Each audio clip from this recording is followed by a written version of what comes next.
Wir sind in Passage an wieder mit der Rief von Botschaft auf einen Wechselpunkt. Wo wir kicken nur der engen Zeit, nur Jesus in zweiter Kommnis, hier habt ihr sie ihr ab.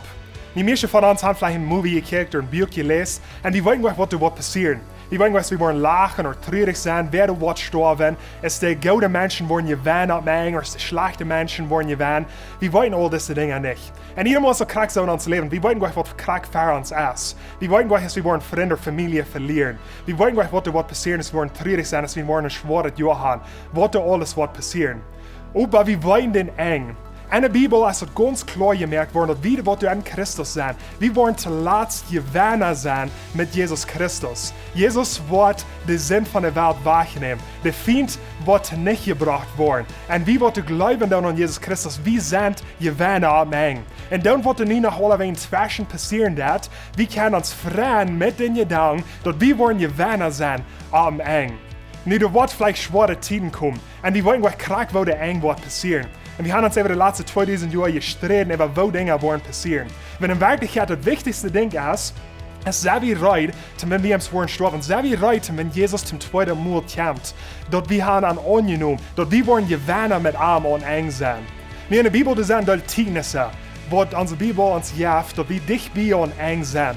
Some von den Zeugnisse sind es das. Du wirst falsche Christus kommen, falsche Lehren. Du wirst Krieg sein, du wirst Pestilenz sein, du wirst Hungersnot sein, du wirst Erdbeben sein, du wirst Verfolgung sein von den Gläubigen, du wirst leidlich sein, du wirst Gottlosigkeit sein. Gott sein Wort wird über die ganze Welt gepredigt worden. Israel wird ein Land worden und die Israeliten von der ganzen Welt werden zurückkommen, in das Land Israel. Und so sind dann die Beispiele, was du an eng passieren. Und wenn wir uns rumdenken in unserer Welt, wie sollen diese Dinge passieren jeden Tag? Und wir sind in der engen Zeit nicht, das wird in unserem Lebenszeit passieren, unsere Kinder oder unsere Großkinder oder noch wieder lang weit wenig nach. Aber wir sind in der letzten Teil. Und das wichtigste Ding ist, dass wir bereit sind, zum Jesus begegnen. Dass wir mit allem zu Lat stehen, aus Gewinner, wo Jesus all den Sinn wahrnehmen von der Welt. Der Feind wird angeschlossen worden. Und wir stehen als Gewinner mit Jesus Christus taub und eng. Bist du bereit, zum Jesus begegnen oder zum Sterben? Das ist die wichtigste Frage. Und vielleicht some von Ihnen sagen, ihr seid nicht. Ich will Ihnen das Motto sprechen. Betet ihr Gebet mit. Jesus, ich anerkenne, dass ich ein Sünder bin. Ich glaube, die kommst nur jeden Starbst für meine Sinn, stünds ab von den Tod. Ich nehme die an als mein persönlicher Herr und Heiland. Und wenn du dort Gebet hast, dann kommt der Heilige Geist an dich an.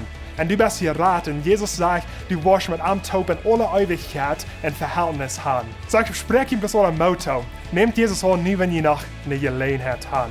Und wenn ihr Freunde und Familie haben, wo nicht das Evangelium kann, ihr könnt ein Anlohn zurücktun, ihr könnt das Evangelium mit und teilen. Ihr könnt eine Botschaft an der Wahrheit sagen. Weil es wichtig ist, dass wir bereit sind, für wenn Jesus zurückkommt. Gott segnet, hat einen guten Weg.